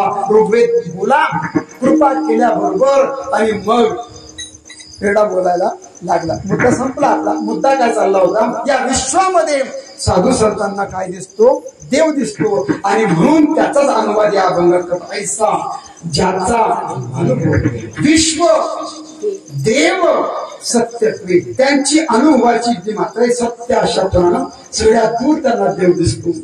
मग असा देव जर तुम्हाला मला पाहायचा असेल तर तो तुम्हाला मला दिसू शकत नाही. मग असा ज्यांचा अनुभव आहे त्यांच्या जवळ जर आपण गेलो तर तुम्हाला ते म्हणजे देव असं दिसेल. दुसरं जण असं आहे देव तया जवळी असेल पापनासे असे जे संत आहेत ना त्यांचं नुसतं दर्शन घेतलं, त्यांचं नाव घेतलं तरी सुद्धा तुम्हाला पुण्य लागेल, तुमचा उद्धार होईल. देवतया जवळी असेल पापनासे प्रभूषणे. मग अशा संतांचं आपण दर्शन घ्यायचं. म्हणून ज्ञानोबांची वारी करायची, सावता महाराजांचं दर्शन घ्यायचं, सावता महाराजांच्या ग्रंथांचं अभंगांचं वाचन करायचं. देवतया जवळी असेल. मग त्यांच्या जवळ देव येतो. सावतोबांच्याकडे देव आले होते की मड्यामध्ये, नामदेवरायांना व्यापक देवाची काही आठवण नाही किंवा अनुभूती नाही. मग जेव्हा त्यांना समजलं की मी व्यापक कसं काय नाहीये, नामदेवराय म्हणतात मला व्यापक देवाचं दर्शन का नाही होत आहे, मला होत आहे पण देव म्हटलं तुला तसा अनुभव नाही. आणि तू म्हणतो तर मग मी तुला असं सांगतो की मी आता लपतो, तू मला शोधून दाखव. नामदेवराय म्हणतात की ठीक आहे तुम्ही कुठे बी लपा. आता ते जे आले ते सावतोबाच्या मळ्यामध्ये आले आणि सांगितलं महाराज माझ्या मागे काही असे कोणीतरी चोर लागलेले, तुम्ही काय करा मला लपवा. सावता महाराज विचार करतात आणि मला आता हा सर्व दिसतोय आणि मी जर म्हटलं आता तुम्ही या मिरचीमध्ये या, कांद्यात या, ऊसात या, हा माझा कांदा आहे, हे आमचं आहे, मी पण आला, आता मला हे काहीच उपाधी काही करायची. मग आता सांगून वेळ घेत नाही, पोट चिरलं आणि या मंदिरामध्ये साठविला हरी हृदयानं देवाला साठवलं. मुद्दा काय झाला, देव तया जवळी असे. नंतर नामदेवराय आले वगैरे इतिहास आहे. पण अशा संतांच्या जवळ मग काय होतं, अजून काम नावाचा विकार, क्रोध नावाचा विकार, त्यांना कामही नाही आणि क्रोधही येत नाही. जगाने मारलं तरी त्यांना राग येत नाही. काम क्रोधा नाही चाली भूती झाली. का बरं, त्यांना त्यांना राग का नाही येत, का नाही क्रोध येत? आता अभंग पूर्ण काही सुटलेला, तुम्ही जर कधी बोलवलं तर मी तो पूर्ण करेल, पण मग याचा अर्थ तुम्हाला तारीख द्यावी लागेल महाराज. तुम्ही एवढे लोचट आहे का? म्हणजे मी असं तुम्ही म्हणाल तो काही प्रश्न नाहीये, पण आता आपली वेळ संपलेली आहे, त्यामुळे आता मी पुढचं काही बोलत नाही. देव तया जवळ असते का बरं? त्यांना राग नाही तर देव त्यांच्या जवळ आहे. मग ज्याच्या जवळ देव आहे त्याला राग कस काय येईल? ज्याच्या जवळ देव आहे त्याला काम नावाचा विकास होऊ शकत नाही. मग ज्याच्यातला काम गेला, ज्याच्यातला लोभ गेला, जो देव झाला, मग भेद कुठे राहिला तिथे? हे माझे माणसं आहे, हे परके असं नाहीच आहे. काय गेला? शेवटचं चरण तुका मने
तुका म्हणे भेदा भेद गेला वाद, भेद जोपर्यंत आहे तोपर्यंत वाद. हे आमचे माणसं, हे परके माणसं, हे आमचं गाव, हे त्यांचं गाव, हे सगळं जो द्वैत, जोपर्यंत द्वैत आहे म्हणजे दोन आहे तोपर्यंत वाद आहे, आपले परक पण आहे. पण जसा भेद गेला पाहिजे तसा अभेद पण गेला पाहिजे. अभेद, एका व्यक्तीने काय केलं, घराचा त्याग केला, ब्रह्मचर्य म्हणा किंवा संन्यास घेतला. संन्यास कोण घेतं, त्याला आपलं उत्तर कार्य स्वतः करावं लागतं. मुंडन करणे पिंड पदावरी दिला आपले करी, माझे झाले ते कुठे सोडले काय संन्यास घेणं म्हणजे काय, तोडावा संबंध यांचा माझा, सगळ्यांचा संबंध तुटला. आपण आपलं पिंडदान केलं, गंगेवरती वगैरे सगळं विधी आहे मोठा, भाऊंना चांगलं माहिती. संन्यास नवनाथ संप्रदायामध्ये संन्यासपेक्षा याचं मला वाटतं उद्याचे जे आहेत महंत यांच्या गावाला माझे कीर्तन झालं बरं. त्यांचे बाबा उद्याचे सासेगाव, साडेगाव, मनूर, शिवरबंगला त्यांची वारकरी शिक्षण संस्था आहे. तेव्हा ते सफेद कपडे घालत होते. संन्यास घेतला, संन्यास घेतला, नाव बदललं, पदवी बदलली, देश बदलला, सगळं बदललं.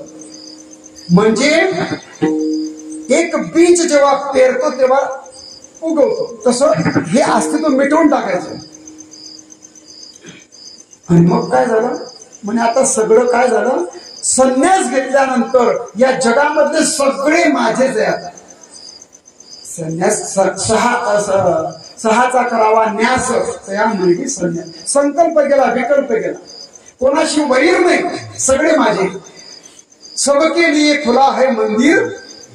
आता दादांचा दरबार होईल आश्रमाचा, एखादा आश्रम असतो एखाद्या महात्म्याचा, आश्रमामध्ये तुम्ही येऊ नका, तुम्ही या, असं आहे का, अरे कोणी या झोपडीत येता तरी सुखे या, जाता तरी सुखे दारास नाही दोऱ्या, या झोपडी समाजा.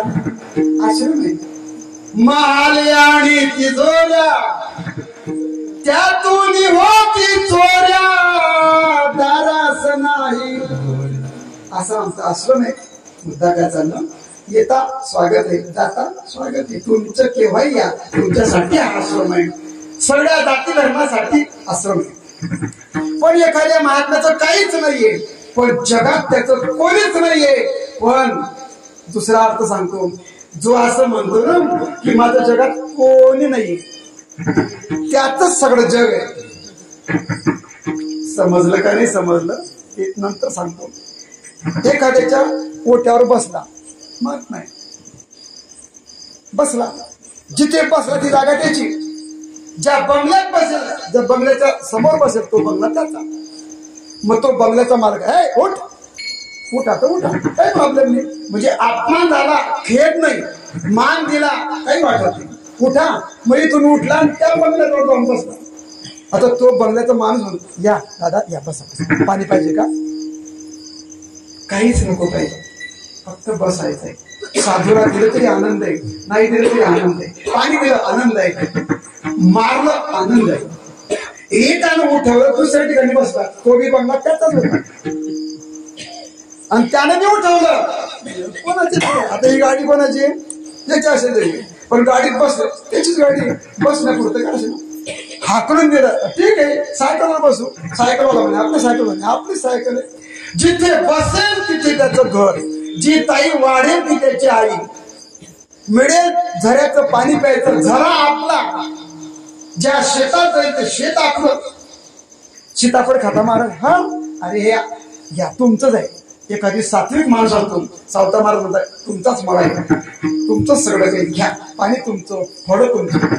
हा म्हणतो माझं कोणी नाही, पण या जगातलं सगळे वस्तू त्याच्या मालकीचे.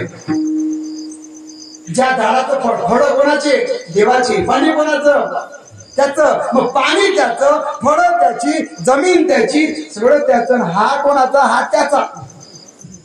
ज्याचं सगळं तो याच्या ताब्यामध्ये. म्हणजे हा कोण आहे? संन्यासी देवाचा आहे. देव ज्याच्या ताब्यामध्ये विश्व आहे तो याच्या ताब्यात आहे. पण याच्यासाठी मनाचा एक डोळा उघडला पाहिजे बरं का. एक ज्ञान असतं. डोळे बंद केले की ते दिसलं पाहिजे जे दिसत नाही लोकांना. दूरचं पाहणं, दूरचं ऐकणं, याच्यासाठी गुरूंचा काय पाहिजे? कृपा पाहिजे, आशीर्वाद पाहिजे. ज्या दिवशी तुमचा तिसरा डोळा उघडून जाईल ना, त्या दिवशी तुम्हाला कसा बसलाय, कोणती साडी नेसली, इथून सांगू शकून मी नाही, सांगणारे आहे. कोण आहे मला माहिती. कोणता पाय कोणत्या मांडीवर घेतला हे सुद्धा दिसतं. तुम्ही माझ्याबद्दल काय बोल राहिले आता मनामध्ये, हे बी मला समजतंय बरं. तुम्ही असं समजू नका आम्ही काय असं नाहीये, काही येत नाही, मला काही समजत नाही. पण मुंगीच्या मनात त्याला ओळखताय बरं का, हे साधूचं लक्षण आहे. मुंगी मुंगळी बसताय, वो भी अल्लाह. अरे वो क्या अल्लाह बहरा है, क्यों बांध दे रहे हो? 5 वेळा नमाज. अरे वो क्या अल्लाह बहरा है. मला एवढं येत नाही, पण मुंगीच्या मनात काय चाललं हे महात्म्याला समजतं बरं का. तुमच्या मनात सोपं आहे, पण मुंगीच्या मनात ज्याला समजतं तो सांगतो. पण याच्यासाठी मनाचा डोळा उघडला पाहिजे. मन की आंखें खुल जाए तो, मन की आंखें खुल जाए तो क्या करना उस ज्ञान का. ना ये तेरा ना ये मेरा मंदिर है भगवान. पण ये क्या समझे? मन की आंखें खुल जाए तो, मन की आंखें खुल जाए तो क्या करना उस ज्ञान का. ना ये तेरा ना ये मेरा मंदिर है भगवान. हे जग ही त्याचं मंदिर आहे. अजून काय काय त्याचं? भूमी उसकी पानी उसका, भूमी उसकी पानी उसका, सब कुछ उसी महान का. ना ये तेरा ना ये मेरा मंदिर है भगवान. काय तुमचं पाणी पडतं? तुमचं आहे का? पाणी त्याचं, भूमी त्याची, तुम्ही त्याचे, मग वाद कशासाठी? सर्व त्याच आहे. पण हे महात्मा समजतो. अरे दिसतं जग तुम्हाला, पण हा जगात देवाला पाहतो, म्हणून त्याच्या जवळ देव असतो. विठोबा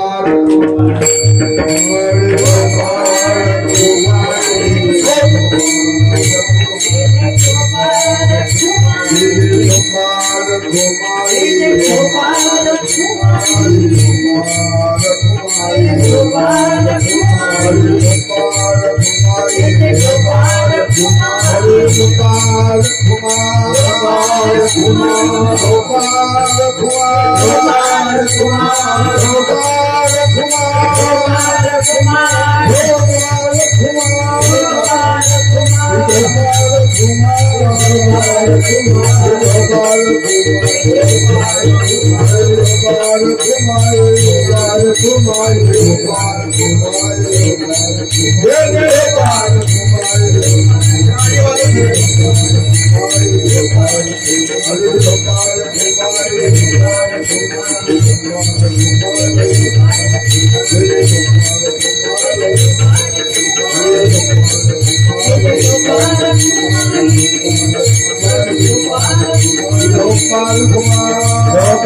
Kumar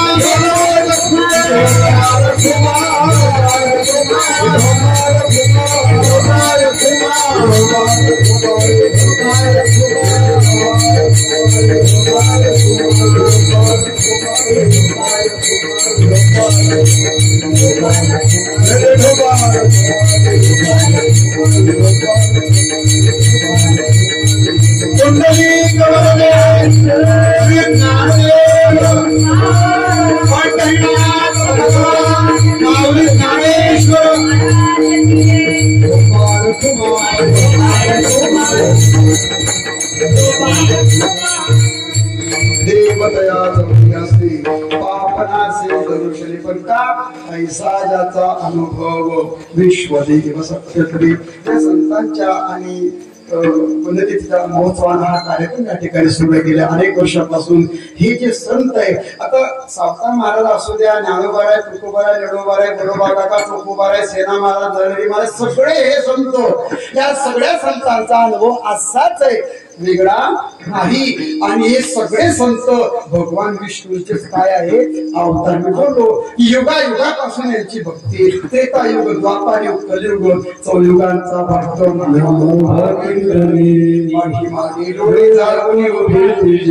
सर्व संत. देवाला काय वाटलं, देवाला जेव्हा देव बनून जे काही करताना आलं ना, ते देवाने संत बनून केलं, गुरु बनून केलं.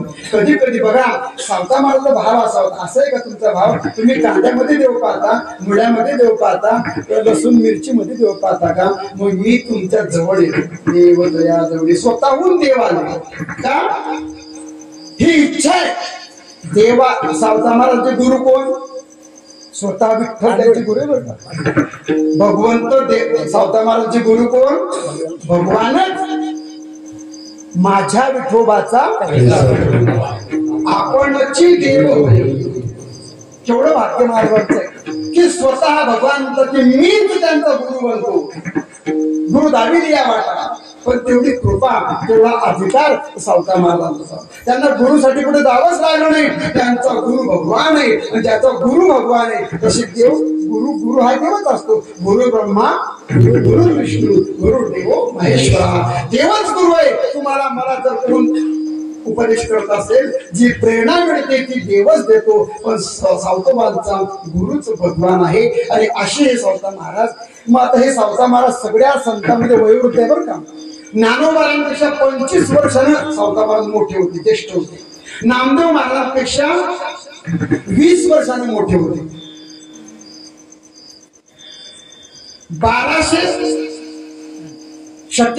1217 मध्ये त्यांचं जाणेवर का सावता महाराजांचं. आणि इसवी सन 1295 मध्ये त्यांचं जाणं. 1250 त्यांचा जन्म, अवतार आहे त्यांचा. आणि 1295 त्यांनी आपला अवतार संपवला. 45 वर्ष फक्त सावता महाराज जिवंत राहिले, कार्य केलं त्यांचं. म्हणजे ज्ञानोबारांपेक्षा सुद्धा ज्येष्ठ आहे. आणि सगळ्या संतांमध्ये वयोवृद्ध, ज्ञानवृद्ध, तपोवृद्ध असे. आणि म्हणून असे सावता महाराजांची कृपा आहे.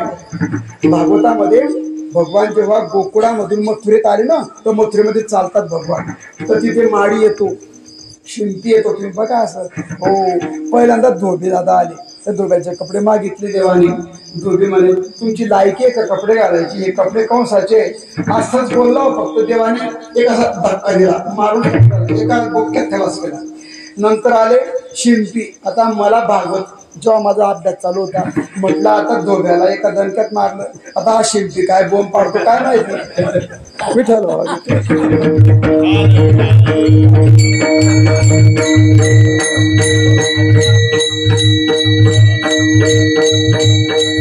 मला मोठी भीती वाटते. आता हा शिंपी जर चांगलं बोलला तर बरं आहे. देवाने तेव्हा कान पटवून. आता ते कपडे होते, ते कपडे तर टाकून गेला, मेल्यामुळे तो धोबी चालला गेला. आणि कपडे यांनी घातले. आता जेव्हाचे सवंगडी, कोणी 5 वर्षाचं, कोणी 8 वर्षाचं. ते कपडे होते मोठे. बाई कुठे चालले तर हात कुठे चालला. मग शिंपी आला. अरे म्हणे शिंपी दादा आमचे कपडे जरा व्यवस्थित करून द्या. कोणी बरोबर देवा, काय हरकत नाही, तुमची कृपा. हा म्हटलं बापा बरं झालं. देव म्हणे बरोबर. मग त्यांनी ते कपडे व्यवस्थित करून दिले. भगवंताने शिंपीला आशीर्वाद दिला, तुझं कल्याण, तुझी बुद्धी सात्विक असेल, देवाची तुला आवड असेल. आमची शिंपी लोक परत बांधणी पडत नाही, मारामारी माहिती, सगळ्याशी गोड वागतात, सगळ्याची प्रेमानं वागतात. तुम्ही वाटता मी पण शिंपीच आहे. पुढे गेले म्हणे फुलांच्या माळा पाहिजे. अरे काय माळा दिल्या घातल्या गड्यामध्ये, मला खूप आनंद वाटला. मग देव सवंगडी म्हणतात, देवा थोड्या माळा पाहिजे. तेवढे ती माळी दादा माडी घेऊन चालले होते. कोण सत्य दरबारातला माडी होता. माडी आली, अहो माडी दादा आमच्या सवंगड्यांच्या गड्यामध्ये माळा पाहिजे. वा वा वा, पटकन खाली बोचकं सोडलं आणि प्रत्येकाला एक एक माळा देऊन टाकली. माळी भगवंताने आशीर्वाद दिला बघा तुम्हाला आणि शिवच्यांना. माळी तुझंही कल्याण हो, तुझ्या कष्टाला बरकत राहू, सात्विकता प्रामाणिकता माझी भक्ती तुला आवडेल. कोणाचंही वाईट चिंतन माळी समाज करत नाही. सगळ्यांशी बोटी गुलाबी राहतो. शिंपी असेल, माळी असेल, नागी असतील ही मंडळी. अगदी देवाने त्यांना शिंप्याला आसरा दिला, माळ्याला आसरा दिला. मला वाटलं बरं झालं. हा कल्याणात्मक असा आशीर्वाद आहे आणि हा देवाने तुम्हाला मला दिला आणि त्या वंशामध्ये तुमचा आपला अवतार झाला किंवा जन्म झाला. असे संत, मग त्या ज्या संतांनी हा विचार इथपर्यंत आणला त्यांचं चिंतन करायचं. ज्ञानेश्वर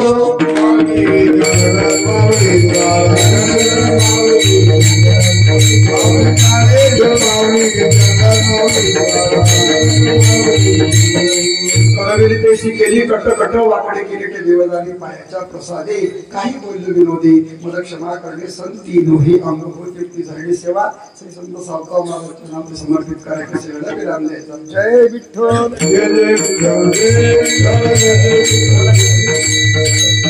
काही सूचना द्यायच्या असतील या.